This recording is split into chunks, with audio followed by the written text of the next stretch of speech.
I didn't take the DNA test because I doubted anything. I took it because my son needed it.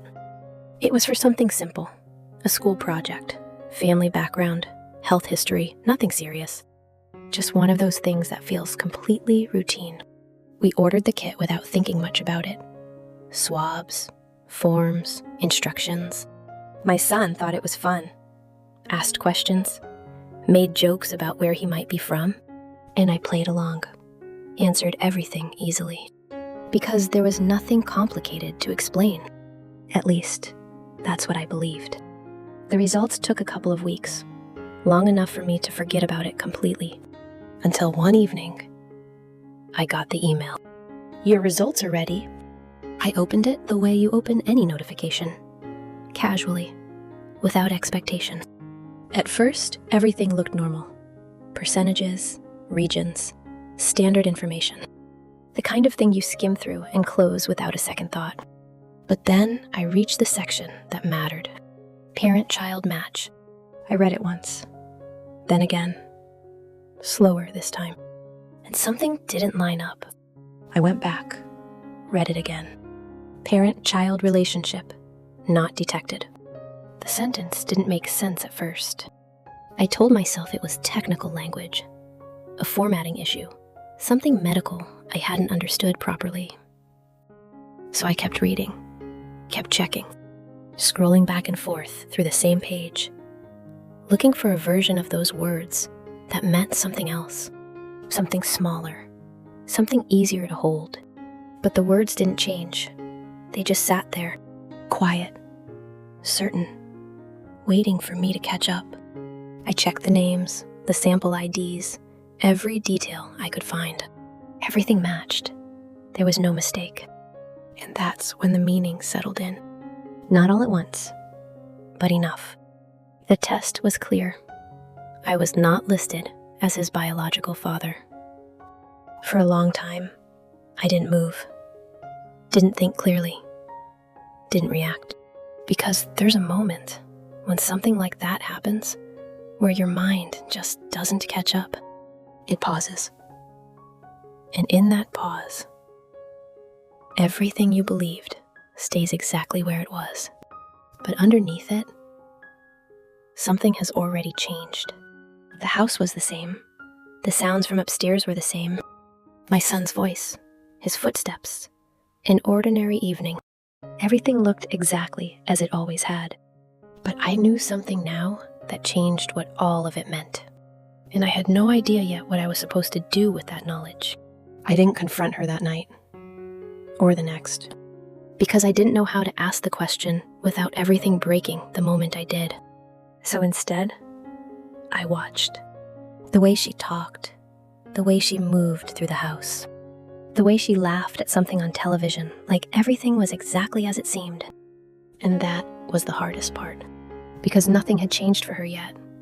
She didn't know I knew. And watching someone be completely normal, when you are no longer normal, is its own kind of unbearable.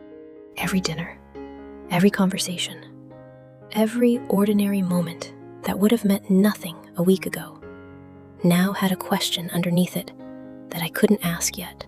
Not because I was afraid of the answer. I already had the answer. I was afraid of what happened the moment I said it out loud. Because once that conversation started, there was no version of it that left everything intact. A few days later, something happened that forced my hand. My son came home from school, dropped his bag in the hallway, and asked the question I had been dreading. "Dad, when do the project results come back? My teacher asked today." I told him soon. He nodded, went upstairs, and I stood there in the hallway, understanding something clearly for the first time. I couldn't wait anymore, not because I was ready, but because he was going to need an answer, and I needed one first. That night, after he went to bed, I sat across from her at the kitchen table. The same table, the same two people. But something was different now. I placed my phone on the table between us, the report still open. She looked at it and didn't ask what it was. She already knew. "How long?" I said. She didn't look away. Since before he was born. I let that sit for a moment. And you knew. I wasn't certain at first, she said quietly. But yes, by the time he was born, I knew there was a chance. Who? I asked. She told me. Someone from years ago. Someone I had never met. Someone who, as far as she knew, didn't know either. We sat in silence for a long time. Not the kind that fills itself. The kind that waits. Why didn't you tell me? She looked at her hands. Because by the time I was certain, you were already his father. You were already everything to him. And I told myself that telling you would only cause damage that couldn't be undone. I didn't answer immediately. I know that wasn't my decision to make, she added. I know, but I made it anyway. And I've carried it every single day since. I believed her. Not because it changed what she had done, but because the weight of it was visible. It had always been there. I just hadn't known what I was seeing. There's something strange about realizing that a person you have lived with for years has been carrying something that heavy in plain sight. It doesn't look like guilt from the outside. It looks like stillness. A particular kind of quietness you stop noticing because it becomes part of who they are.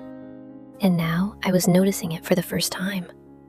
Or maybe noticing it differently. We didn't resolve everything that night. Some things can't be resolved in a single conversation. Some things take months just to understand clearly enough to talk about. But before we went to bed, we talked about one thing we couldn't delay. Our son, his project, his teacher. The question that was going to come again. We talked for a long time. Not about us. About him. About what he needed. About what truth a 10-year-old was ready to carry. And what truth belonged only to us until he was old enough to hold it properly. We decided together we would handle the project quietly. Her side, maternal background. No questions that couldn't be answered simply. And the rest, the heavier truth, would wait.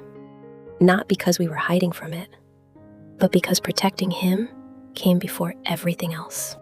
That was the first decision we made on the other side of knowing. And making it together, even after everything, meant something. That wasn't the end. Not even close.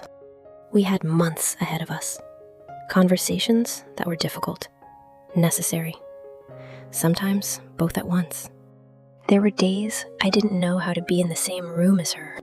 Days when the ordinary things, a cup of coffee on the counter, a laugh from the other room, felt like evidence of a life built partly on something I hadn't agreed to. And there were other days when I looked at my son, doing homework at the kitchen table, asking me to check something, calling me dad without even thinking about it. And the weight of what I now knew felt completely separate from what I felt for him. Like two different truths occupying the same life at the same time. Because the result on that report didn't erase 10 years. It couldn't. 10 years of mornings. 10 years of school runs. 10 years of a boy who had never once called me anything other than dad. None of that disappeared because of a line on a screen.